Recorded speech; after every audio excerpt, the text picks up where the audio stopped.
With the temperatures plummeting outside, a lot of us feel like we don't compress the golf ball quite the same as we do when it's nice and warm outside. And when we don't compress it, we don't get that golf ball to fly as far, and we tend to leave a lot of our iron shots short of the green. So what we're going to take a look at in this video is what is compression, how do we create it, and most importantly, if you don't have it, how do we help you create some more compression so that we can get every yard out of the golf ball as it's nice and cold outside.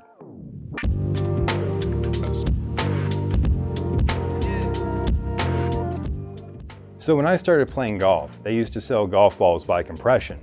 And it was often thought that the harder the ball, the farther it would go, and the softer the ball, the shorter it would go, but with more spin.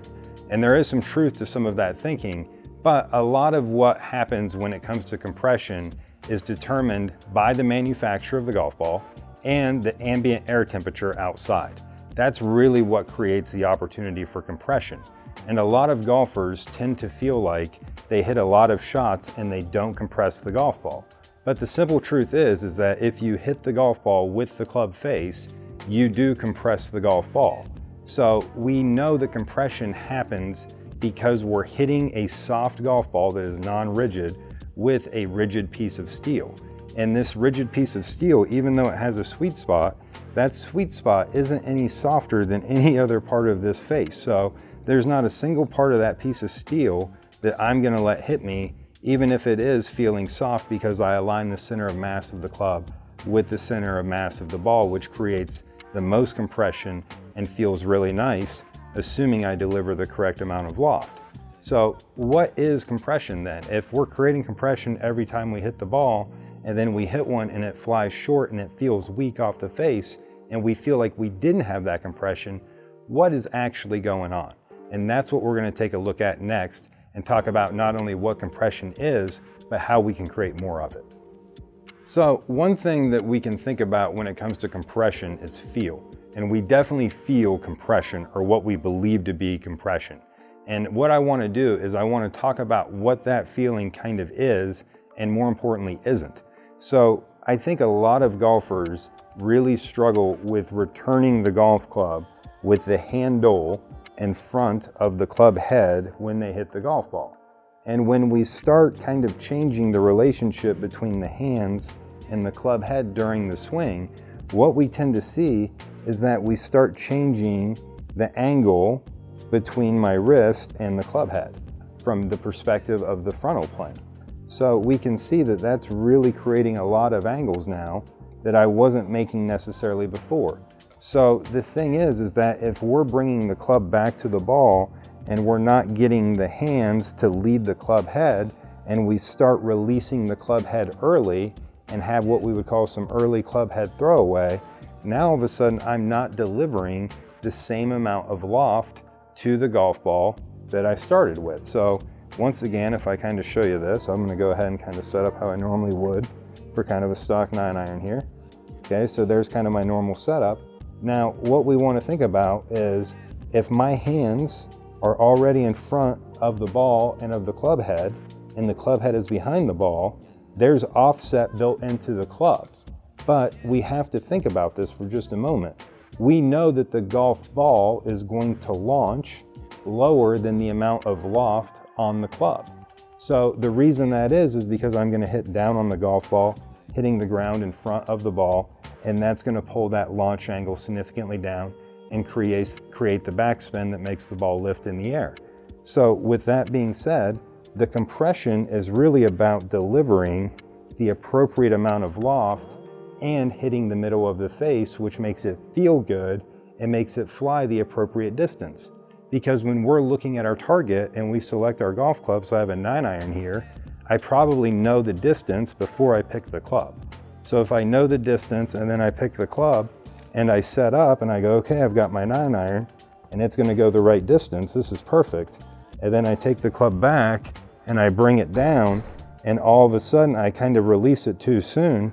Now we can see that I'm gonna be delivering quite a bit more loft to the ball as I strike it. And now all of a sudden that golf ball is going to feel very weak because I'm no longer hitting it with a 9-iron, I'm hitting it more with the loft of a pitching wedge. And that's why we tend to see that it launches high and spins a bit and typically doesn't feel like we compress the ball because it feels weak. And that's where we typically see a lot of golfers claiming that they didn't compress it, even though they did hit it with decent contact on the club face. So if you're somebody who tends to have a hard time creating the compression you feel like you should in the golf swing, typically what matches up with that is we see somebody who also has a bit of a closed club face and tends to hit the ball a little too far left. So if you're somebody who kind of finds yourself in this camp and feels like you don't create enough compression and sometimes see the ball go left, a really simple drill for you is we're just gonna go ahead and kind of like when we're practicing hitting our golf balls, wherever that would be, something you can do to kind of get a feel for this is what we wanna do is we wanna go ahead and take the golf club to the top of our golf swing. And then what we wanna do is from that frontal perspective there, from the face-on perspective, we wanna go ahead and lower our elbows back in front of the frame of our body. So what we can see here is that I'm actually moving my hands back across my body. And what we can see from the down the line perspective is that I'm not throwing the club out towards the ball. There's gonna be plenty of towards.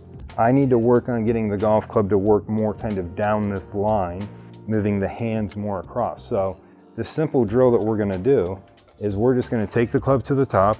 We're gonna move the elbows down in front of the rib cage. And then from here, we're simply gonna let the club release down and through. And now what we're gonna see is that it's much easier for us to deliver the appropriate amount of loft because we're getting the hands and the wrist, more importantly, as well as the elbows to lead the club head into the ball. So I still have my hands in front of the club in both dimensions, and now I'm able to deliver my hands ahead like they started with the appropriate amount of loft. And now I can deliver and move my pressure to change low point, to change kind of the launch angles and things like that. But more importantly, I can make sure that I'm at least delivering the appropriate amount of loft and not adding loft to the situation, which tends to be very hurtful in terms of distance production. So this is a great way for somebody to really get a feel of getting the club in here and then able to actually deliver the club down and through and maintain some pressure, which leads to that feeling of compression. So now that we've talked a little bit more about compression and what it is and how we create it, it's really important that we make sure that we identify the correct thing when it comes to creating that compression. So the last thing we want to try to do is we don't want to feel like we're trying to keep the golf club back with our wrist and our hands and squeeze really, really tight, because like we said, that's not going to help us create any compression, because once again, at some point, we're gonna have to let go to try to square the face, and that's gonna lead to that excessive club head throwaway. So we wanna try to minimize the out. We're gonna have plenty of that in the golf swing due to the downward nature of the downswing, and we simply wanna try to make sure that we're working on trying to get the hands more to the left side so that the hands are in front of the ball when I deliver that club, and that allows me to deliver the correct amount of loft and create that nice compressed feeling.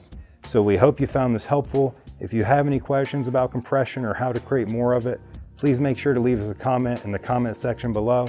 And if you haven't already, please be sure to subscribe as well. If you have any interest in working with me, you can also find me on the Skillest app by searching Michael Dutro. So thanks again, and until next time, keep grinding.